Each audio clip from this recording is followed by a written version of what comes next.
Hey everyone, कैसे हो आप सबको। आशा करता हूँ कि आप सब बहुत अच्छे होंगे और आप सबों की क्लास 10 की प्रिपरेशन बहुत ही शानदार तरीके से चल रही होगी। सीबीएसई ने फाइनली अपना सैंपल पेपर रिलीज कर दिया है। बच्चे परेशान हो गए हैं कि पेपर्स काफ़ी ज़्यादा हार्ड है, जो सैंपल पेपर है वो काफ़ी ज़्यादा हार्ड उनको लग रहे हैं। स्पेशली स्टैंडर्ड मैथमेटिक्स को लेकर स्टूडेंट्स ने काफ़ी कंसर्न जताया कि ये पेपर मुझे हार्ड लग रहा है मैथमेटिक्स का, स्टैंडर्ड मैथमेटिक्स का। तो चीज़ों को कैसे करना है, कैसे तैयारी करनी है, आने वाले टाइम्स को कैसे यूटिलाइज करना है, बहुत सारे क्वेश्चंस है आपके माइंड पे। साथ ही इस वीडियो के एंड में मैं आपको एक स्पेशल सरप्राइज देने वाला हूं आप लोगों के लिए। आप लोगों का बहुत ही अच्छा बेनिफिट होने वाला है, तो वीडियो को एंड तक जरूर देखना, स्किप मत करना यार। पूरी चीज़ों को एनालाइज करेंगे, कैसे तैयारी करनी है मैथमेटिक्स की। ठीक है, चीज़ों को करते हैं ना। अच्छा, एक चीज़ मैं आपको बता दूं, मैथ्स की प्रिपरेशन के लिए आपको दो चीज़ों पे फोकस जरूर से कर लेना कि ये दोनों जो है वो मेरा की है ना, चाबी है कि इस चाबी को मैं पकड़ के रखूंगा जब तक, तभी मैं मैथ्स में अच्छा स्कोर कर पाऊंगा, 100 आउट ऑफ 100 ला पाऊंगा। दो कीज क्या है वो, पहला है कॉन्सेप्ट। कॉन्सेप्ट पे आपको वर्क करना है, बहुत ज्यादा वर्क करना है। And the second thing, practice.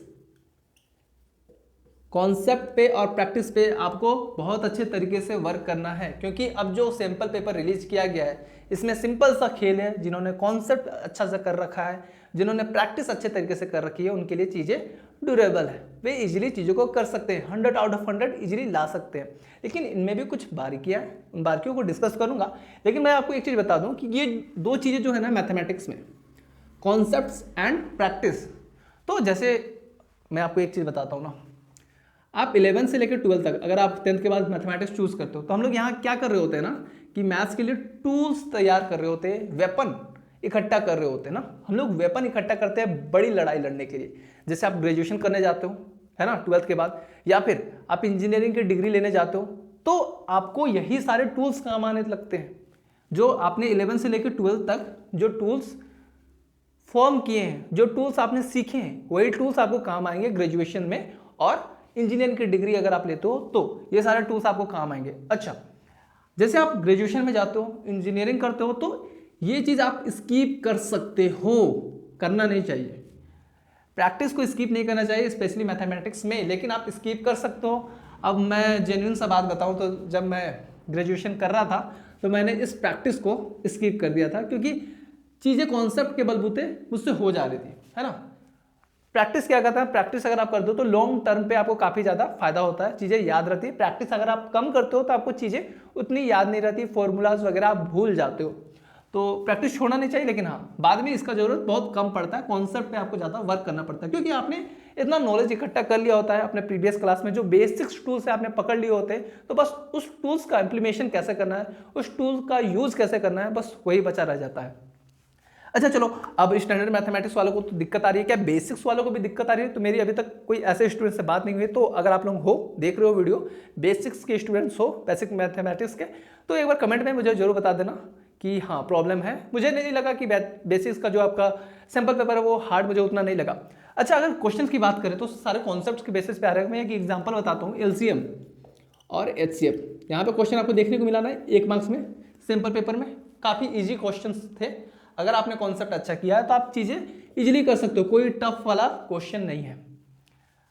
बात करते हैं कि आने वाले टाइम पे आपको किन किन चीज़ों का ध्यान देना है मैथ्स की प्रिपरेशन के दौरान। 100 आउट ऑफ 100 लाना है कि नहीं लाना है? अरे यार कमेंट में लिखो, लाना है कि नहीं लाना है आपको।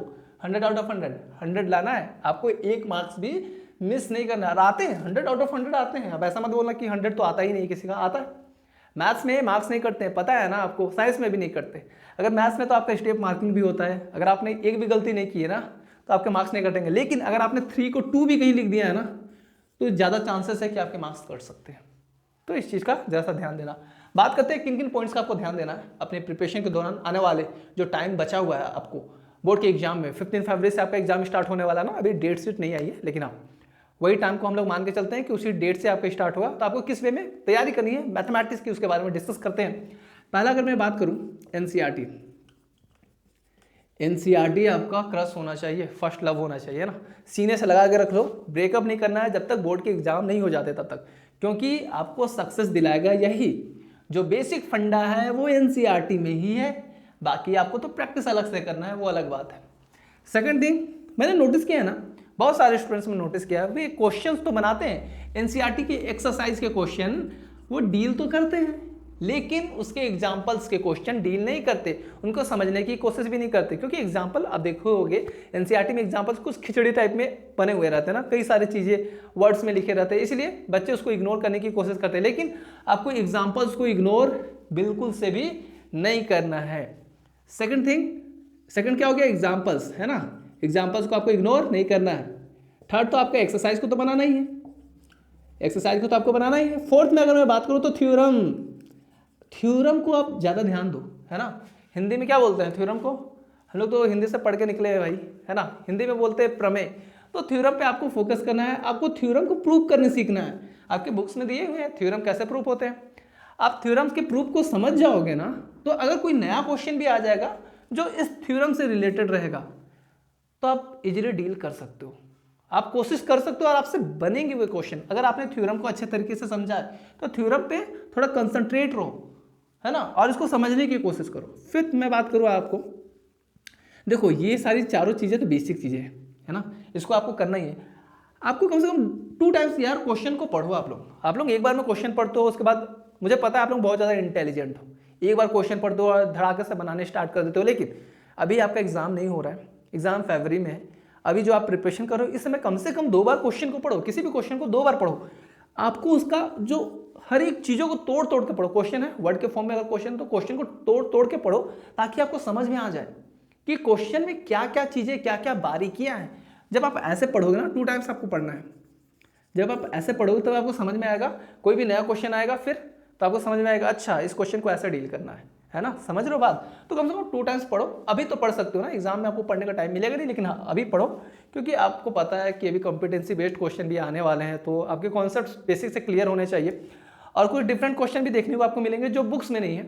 ऑब्वियसली अगर बात करें ट्रिग्नोमेट्री की, मैं प्रैक्टिस क्यों बोल रहा हूँ, मैं आपको समझाता हूँ। मान लो ट्रिग्नोमेट्री का कोई क्वेश्चन आया, sine theta plus cos theta equal to 10 theta plus 1/6, ऐसा करके कुछ ऐसा, ये देखो एग्जैक्ट नहीं है ना, मैंने बस एज ए एग्जाम्पल इसको लिख दिया है, तो इसको प्रूव करने बोल दिया, ठीक है। Sine theta plus cos theta equal to 1 + tan theta into 10 θ/2 ऐसा कुछ बोल दिया एग्जाम्पल के लिए, मान लो इसको प्रूव करने बोला। तो इसको आप कैसे प्रूव करोगे, आपके एनसीईआरटी में इतने क्वेश्चन दिए ही हुए नहीं है, इतने क्वेश्चन नहीं दिए हुए हैं जिनकी आप प्रैक्टिस करके इसको प्रूव कर सकते हो। तो इसके लिए आपको करना क्या है ना, मैं रेफरेंस बुक हमेशा से मना करता हूँ कि आपका काम इतना चल जाता था, पहले चल जाता था, अब नहीं चलने वाला है। आपको रेफरेंस बुक चाहिए जिसमें आप प्रैक्टिस कर सको। आपको नंबर्स ऑफ क्वेश्चन डील करने पड़ेंगे, तो नंबर्स ऑफ क्वेश्चन आपको कहाँ से डील करने हैं, कोई ना कोई रेफरेंस बुक आपको लेना पड़ेगा। देखो RS अग्रवाल एक बुक है, उसमें भी आपको अच्छे खासे क्वेश्चन मिल जाते हैं जिसकी आप प्रैक्टिस कर सकते हो। ट्रिग्नोमेट्री में तो आपको अच्छा खासा प्रैक्टिस करना पड़ेगा, अच्छा खासा, क्योंकि अगर कोई सा भी नया क्वेश्चन आ गया ना तो आप बना ही नहीं पाओगे। मानता हूं कॉन्सेप्ट मैटर करता है, लेकिन कॉन्सेप्ट होने के बावजूद कुछ क्वेश्चन नहीं बनते, तो थोड़ा सा इस पे वर्क कर लो। कुछ आपको नंबर्स ऑफ क्वेश्चन आपको बस बनाने हैं, कम से कम 2-2 बार अभी प्रैक्टिस कर लोगे ना चीज़ों को, तो एग्जाम में आपको प्रॉब्लम नहीं होगा। एग्जाम में टाइम भी तो आपको मैनेज करना है ना, तो एग्जाम में आपको प्रॉब्लम नहीं होगा। तो आप प्रैक्टिस कर लो, रेफरेंस बुक का आपको प्रैक्टिस अच्छे तरीके से कर लेना। अच्छा एक बात आ जाती है प्रीवियस ईयर क्वेश्चन, ठीक है यार बना लो, कोई दिक्कत की बात नहीं है, आपने एनसीईआरटी कर लिया तो इनफ हो जाता है, कॉन्सेप्ट्स हो गए, एनसीईआरटी हो गए, तो प्रीवियस ईयर क्वेश्चन बनाने की जरूरत नहीं है। लेकिन हाँ आपको एक आइडिया लग जाता है कि हाँ ऐसे ऐसे क्वेश्चन पूछे गए, कभी कभी डिफरेंट क्वेश्चन भी पूछे गए जो क्वेश्चन बुक में नहीं है, वो भी तो ठीक है, आप इसको बना सकते हो। अगर आपने एनसीईआरटी कर लिया है तो अच्छी बात है, इसको भी बना सकते हो, प्रैक्टिस भी आपका हो जाएगा। उसके बाद एक है सैम्पल पेपर, किस पब्लिकेशन का सैम्पल पेपर लिया जाए, तो बहुत सारे सैम्पल पेपर अभी रिलीज हो गए हैं। सैम्पल पेपर सीबीएसई ने रिलीज नहीं किया था, उससे पहले ही सैम्पल पेपर रिलीज हो चुके हैं, है ना, लेकिन अभी कुछ न्यू पब्लिकेशन के भी सैम्पल पेपर रिलीज होंगे अभी, अदर पब्लिकेशन के भी, तो आप उनको भी चूज कर सकते हो जो सीबीएसई के पैटर्न पे होगा, है ना। जैसे कि मैं आपसे बात करूँ, एडुकार्ट का पहले ही आ गया है ना, जो कि सैम्पल पेपर रिलीज होने से पहले आ गया है। तो मैं किसी का प्रमोशन वगैरह नहीं कर रहा हूँ, किसी को गलत नहीं बता रहा हूँ, ये बुक भी बहुत अच्छा बुक है। तो अभी और भी पब्लिकेशन के बुक आएंगे, तो उनमें आपको अच्छे से जो अभी सैम्पल पेपर सीबीएसई ने रिलीज किया ना, उसके रिगार्डिंग क्वेश्चंस रहेंगे, उसके जैसे क्वेश्चन रहेंगे, उसके जैसे फॉर्मेट में क्वेश्चन रहेंगे, तो आपको ज़्यादा अंडरस्टैंडिंग रहेगी।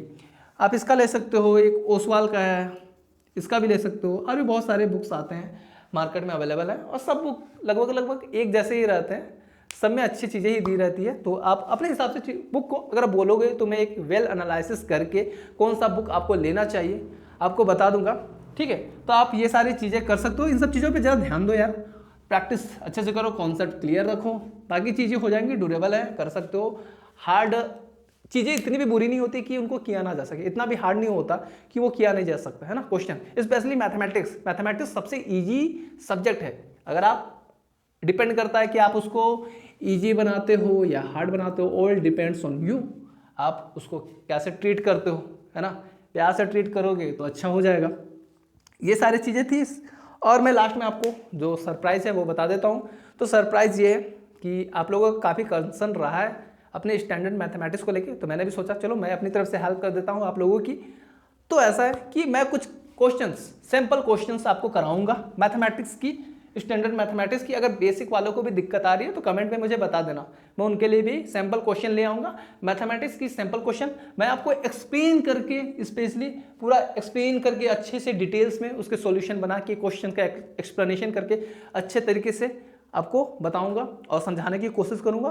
तो कहीं ना कहीं प्रिपरेशन थोड़ा सा बूस्टअप होगा आप लोगों का। हाँ, अगर आप लोग अच्छे तरीके से तैयारी कर लिए हो तो कोई दिक्कत नहीं है, वीडियो मत देखना। लेकिन हाँ, अगर आपको लगता है थोड़ी तैयारी की ज़रूरत है आपको, और थोड़े से और क्वेश्चन बनाने की आपको ज़रूरत है, मुझे तो लगता है कि आपको क्वेश्चन बनाने चाहिए और क्वेश्चंस आपको बनाने चाहिए। जिस हिसाब से सिंपल पेपर रिलीज किया गया है, आपको क्वेश्चंस बनाने चाहिए, आपको प्रैक्टिस पे रहना चाहिए, आपको वैरायटी ऑफ क्वेश्चंस देखना चाहिए, ताकि आप एग्जाम में थोड़ा सा भी चूक ना करो और 100 आउट ऑफ 100 ले आओ। तो मेहनत करनी पड़ेगी मेरे भाई, मेहनत तो करनी ही पड़ेगी अगर आपको अच्छा मार्क्स लाना है, कोई शॉर्टकट तरीका नहीं है। ओके, बाकी चलो और कोई अपडेट होगी मैं तो वीडियो ले ही आऊँगा आप लोगों के लिए, सिंपल क्वेश्चंस के मैथमेटिक्स के। और किसी अदर सब्जेक्ट का चाहिए होगा तो बता देना। चलो मिलता हूँ किसी और वीडियो में, तब तक के लिए अलविदा लूँगा। बाय बाय, जय हिंद।